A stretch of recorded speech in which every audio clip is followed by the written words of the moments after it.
Good morning, students. Today we will discuss about idea of efficiency in programming.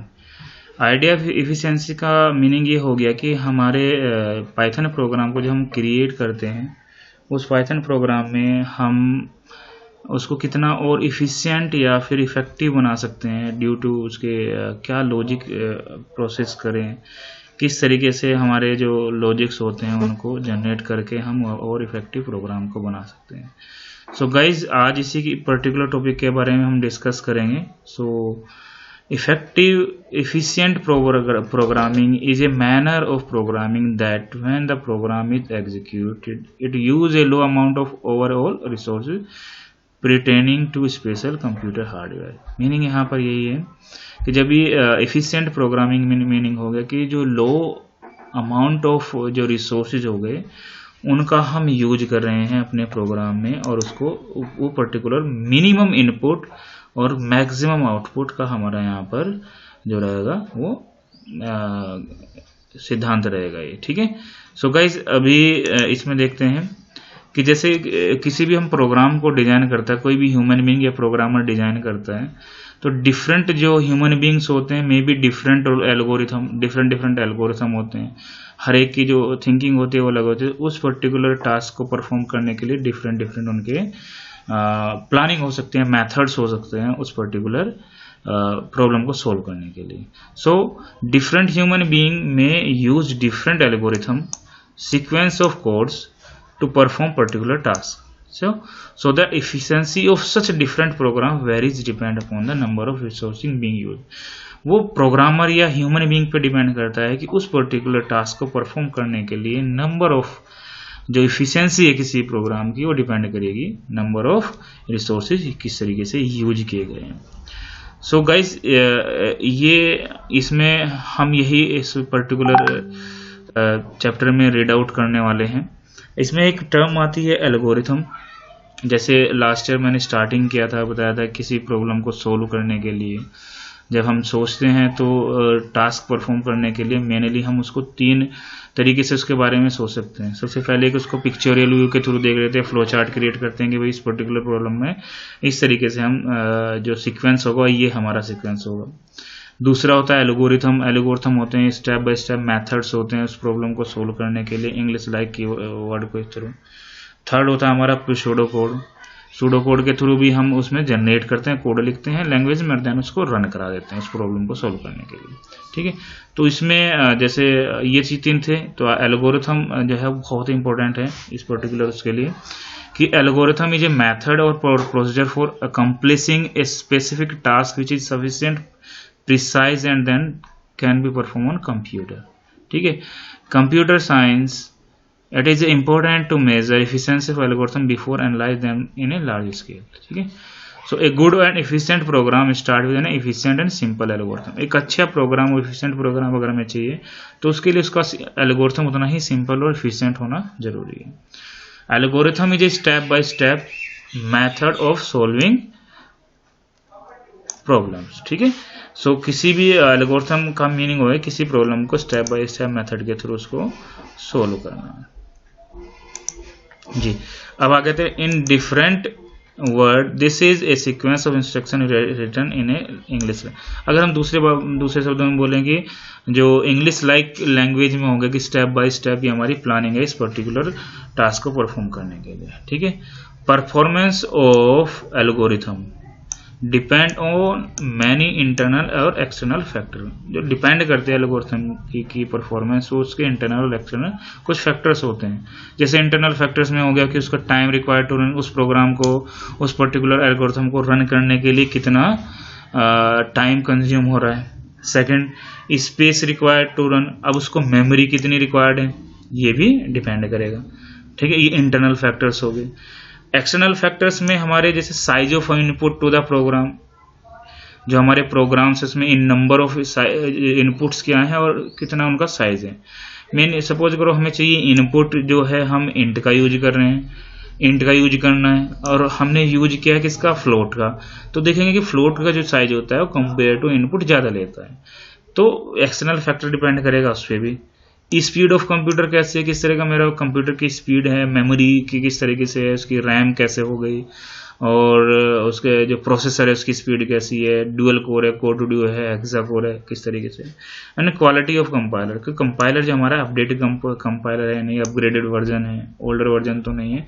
तो ये कुछ external factor हो सकते हैं किसी भी एल्गोरिथम की परफॉर्मेंस के ऊपर। इंटरनल हमारे ये हो गए और एक्सटर्नल ये हो गए, ठीक है। सो गाइज अब हम देखते हैं कि कंप्यूटेशनल कम्प्लेक्सिटी क्या होती है। एक वर्ड आता है कंप्यूटेशनल कम्प्लेक्सिटी। तो दो वर्ड हैं, एक है कंप्यूटेशन और दूसरा हो गया यहाँ पर है कॉम्प्लेक्सिटी। कंप्यूटेशन मीन्स होता है कि किसी प्रॉब्लम को सोल्व करना यूजिंग विद एल्गोरिथम के थ्रू, किसी भी प्रॉब्लम को यहाँ पर अब हम सोल्व करेंगे, उसको हम कहेंगे एल्गोरिथम, कंप्यूटेशन बोलेंगे। Complexity involve that study to factor to determine how much resources is sufficiently necessary for this algorithm run efficiently performance wise।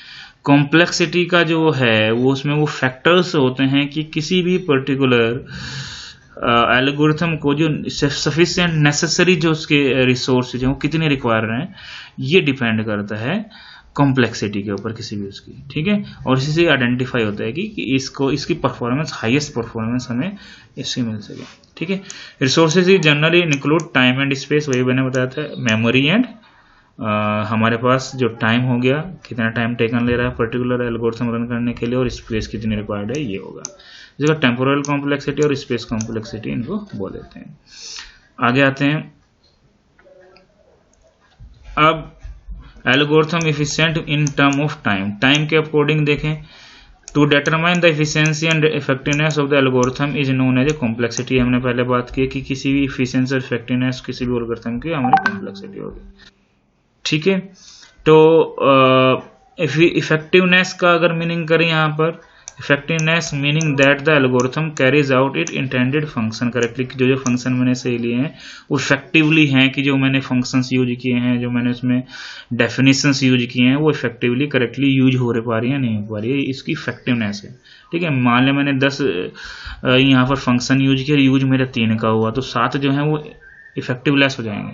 तो दैट मीन जितनी रिक्वायरमेंट है उतने के अकॉर्डिंग हम यहाँ पर देखें। Efficiency means that the algorithm should be correct with the best possible performance. ऐसा एल्गोरिथम हमने जनरेट करके बेस्ट पॉसिबल उसकी परफॉर्मेंस दे सके, ठीक है। So to measure efficiency we determine complexity. अगर हमें इफिशिएंसी किसी की देखनी है, उसकी कॉम्प्लेक्सिटी को हमें देखना होगा, ठीक है गाइज। सो मिनिमम इनपुट में, मिनिमम टाइम में मैक्सिमम आउटपुट जो प्रोवाइड करा है वो उस तरीके से हम उसको बोल देते हैं कॉम्प्लेक्सिटी बोल देते हैं। कुल मिलाकर इसका जो कंक्लूजन है यहाँ पर ही निकल गया, वो उसकी कॉम्प्लेक्सिटी होगी। और कॉम्प्लेक्सिटी एफिशिएंसी, प्रोग्राम कितना एफिशिएंट है उसकी कॉम्प्लेक्सिटी से उसको डिटरमाइन करेंगे, ठीक है। सो गाइज एक एग्जांपल यहाँ पर मैं ले रहा हूँ, सेम एग्जांपल है, मतलब दोनों में एक ही टास्क परफॉर्म किया गया है। अब देखेंगे किस तरीके से यहाँ पर लॉजिक प्रोवाइड किए गए हैं और कैसा उसका आउटपुट निकल गया है और टाइम कितना ले रहा है। सो यहाँ पर जो हमने 2 प्रोग्राम लिए, सम ऑफ n नेचुरल नंबर का प्रोग्राम लिया है दोनों की जगह, ठीक है।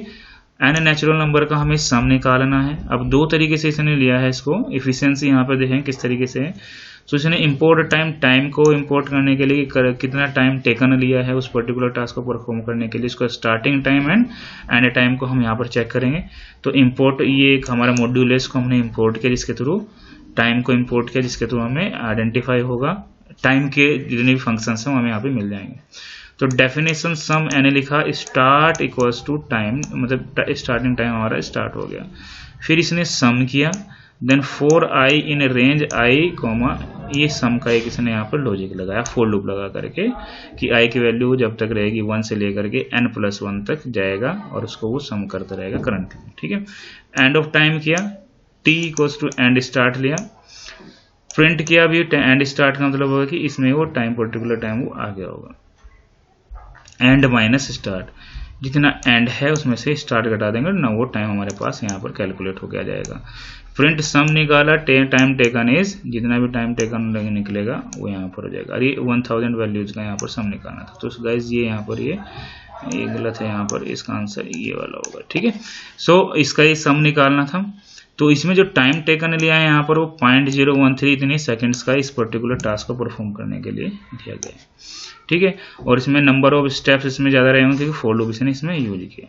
दूसरा इसी में एक प्रोग्राम देखें, यहाँ पर इसने डेफिनेशन लिखी है, इसमें सिंपल से इसने क्या है, return n multiply n+1 divide by 2, ये एक फॉर्मूला है, एक वो लॉजिक है जिसके थ्रू हम n नेचुरल नंबर का सम निकाल सकते हैं।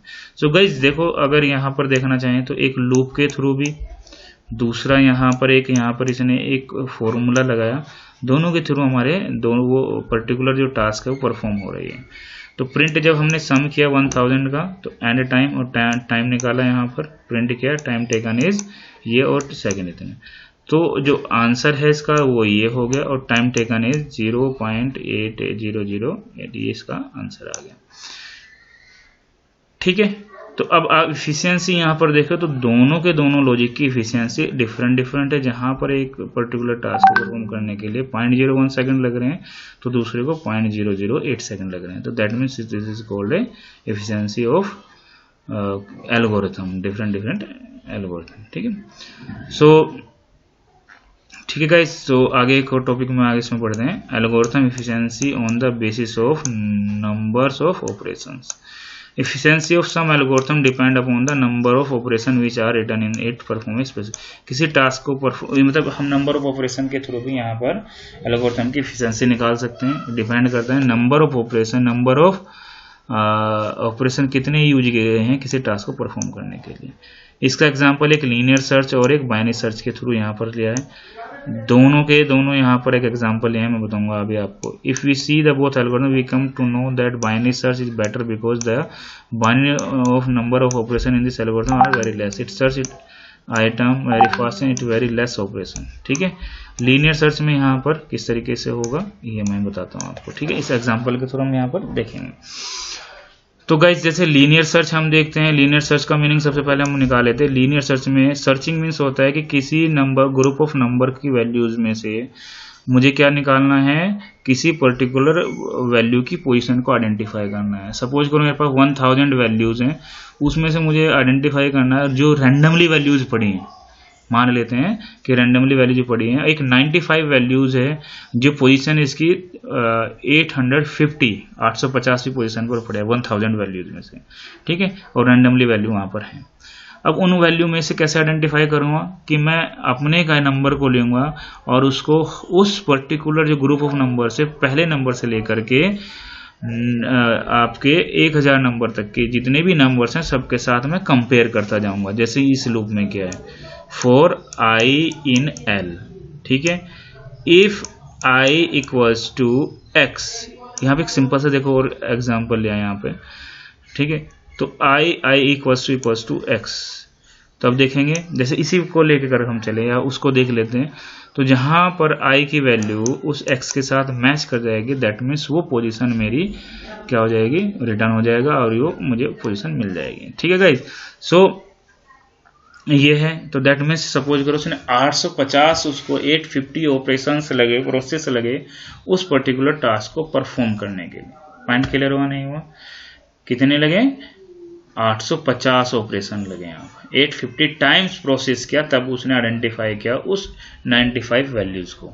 ये लीनियर सर्च में हो गया। बट इन बाइनरी सर्च में यहाँ पर क्या होगा, यहाँ थोड़ा डिफरेंट होगा। इसमें मान लिया वही वैल्यूज दी गई हैं, 1000 तक की वैल्यूज दी गई हैं। ठीक है, 0 से लेकर के 1000 तक वैल्यूज हैं स्टोर है, रैंडमली वैल्यू पड़ी हैं। वही 95 जो वैल्यू है हमारी वो कहाँ पर है, वो वैल्यू पड़ी है हमारी 850 पोजीशन पे। अब इसमें यहाँ पर देखे इसने क्या किया कि किसी ने इसका मिड पॉइंट आइडेंटिफाई किया।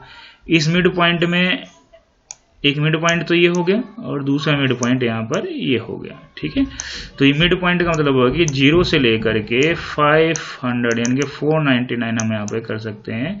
ये 499 तक की वैल्यूज 0 से लेकर के यहाँ पर ये आ गया मिड पॉइंट, या ये आ गया। तो जो हमारे पास जो 95 वैल्यू है हम कंपेयर करेंगे या तो इस सेक्शन में होगी या इस सेक्शन में होगी। ठीक है, यानी कि 0 से लेकर के 500 के बीच में होंगे, 500 से लेकर के इसके बीच में होगी, रैंडम वैल्यू है। ठीक है। बट इन दैट केस इसमें एक और चीज़ है कि यहाँ पर ये रैंडम ना होकर के स्पेसिफिक ऑर्डर में ये होना चाहिए। लीनियर सर्च की, बाइनरी सर्च की सबसे पहली सर्च यही है, ठीक है। तो ये लीनियर सर्च में हमारे पास सॉर्टिंग है। 850वां नंबर मुझे फाइंड करना है, सपोज करो। तो 850वां नंबर या तो इधर भी इधर होगा या इधर होगा। तो हम किधर से ढूंढेंगे? हम कह रहे हैं कि ये जो नंबर है ये इस सेक्शन में। तो जो पहली 500 सर्च हैं उनमें तो जाने की जरूरत नहीं है, ठीक है। तो एक पर्टिकुलर टास्क परफॉर्म करने से मुझे ही ये पता लग गया कि वो उस पर्टिकुलर ग्रुप में किस हाफ में है, पहले हाफ में या दूसरे हाफ में। तो ये दूसरे हाफ में होगा, तो वैल्यू कहाँ से कहाँ तक होगी? 500 से लेकर के 999 तक के बीच में ये 850 वैल्यू वेरी कर रही है। 850 को सर्च कर रहे हैं, सॉरी यहाँ पर हमने, ठीक है। तो 850 जो वैल्यू है वो 850 की पोजीशन पर है। अब अगेन इस तरह का हम यहाँ पे लगाएंगे, कंडीशन लगाएंगे कि वो दोबारा से प्रोसेस को क्या करेगा? रिपीट करेगा और उसका हाफ करेगा। फिर जो हाफ वैल्यू मिलेगी यहाँ पर मिलेगी। दैट मीन्स नंबर ऑफ जो ऑपरेशन है यहाँ पर कम होते चलेंगे, हाफ होते चले जाएंगे। तो लगभग 8 या 10 ऑपरेशंस के थ्रू ही मुझे आइडेंटिफाई हो जाएगा कि जो 850 जो पोजीशन है या वो वैल्यू है वो कहाँ पर स्टोर है, ठीक है गाइस। तो ये एक एग्जांपल हो गया फॉर नंबर ऑफ ऑपरेशंस के थ्रू हम इफिशिएंसी किसी एल्गोरिथम की निकालते हैं, ठीक है। अब लास्ट टॉप आता है इसमें, to increase efficiency of a Python program. कैसे किसी पाइथन प्रोग्राम के एल्गोरिथम की एफिशिएंसी को इंक्रीज करते हैं। सो फर्स्ट इसमें keep the code as compact and simple as possible. Code को जितना सिंपल और कॉम्पैक्ट रखे उतना बेटर है, मतलब बहुत सिंपल से सिंपल लॉजिक्स के थ्रू उसको करें। दूसरा, looping and construct should be kept to the bare minimum. जब मिनिमम रिक्वायरमेंट हो लूपिंग की तभी यूज करें, अदरवाइज कुछ इस तरह के लॉजिक्स क्रिएट करें जिससे के थ्रू हमारे लूपिंग को कम से कम यूज कर सकें। Recursive operation are more efficient than sequential program with a large number of instructions to be executed. तो रिकर्सिव ऑपरेशन से इसका ज़्यादा से ज़्यादा यूज करें। रिकर्सिव फंक्शन ज़्यादा बेटर है अदर जितने भी आपके सीक्वेंशियल जो भी आपके प्रोग्रामिंग है उसमें, ठीक है। Correctness and robustness of the program should be considered first. Proper identifier name should be use to increase the readability of the program. मैंने पहले बोला था कि जो वैल्यूज नेम है उनका, वैल्यूज का जो नेम है वो शुड भी उससे रिलेट करता होना चाहिए, ABCD की फॉर्म में ना हो। अगर मुझे सम लिखना है तो SUM लिखें S की जगह पर। तो मस्ट भी जो हमारे पास है आइडेंटिफायर उनके प्रॉपर उनके हमारे पास वो नेम होने चाहिए जिससे प्रोग्राम की रीडेबिलिटी बढ़ती है। Best case, worst case and average case should be taken into consideration before writing program algorithm. जब भी हम एल्गोरिथम लिखेंगे, किसी भी टास्क के बारे में प्रोग्राम लिखेंगे, तो उसके बेस्ट केसेस क्या हो सकते हैं कि बेस्ट पॉसिबल केसेस में किस तरह का आउटपुट प्रोड्यूस करेगा, एवरेज केसेस में या वर्स्ट केस में किस तरीके से वो टास्क परफॉर्म करेगा, ये हमें पता होना चाहिए। सो गाइज, ये है पाइथन प्रोग्राम में हम कैसे हम अपने एफिशिएंसी बढ़ा सकते हैं किसी पाइथन प्रोग्राम की। सो इसके बारे में और तो कुछ नहीं है, बस इसको आप रीड आउट कीजिए अच्छे से। और कल से या अगर नेक्स्ट टॉपिक से हम स्टार्ट करेंगे डेटाबेस मैनेजमेंट सिस्टम के बारे में। वीडियोज बिल्कुल तैयार हैं और कल से मैं इसको आपको प्रोवाइड करना शुरू करूँगा।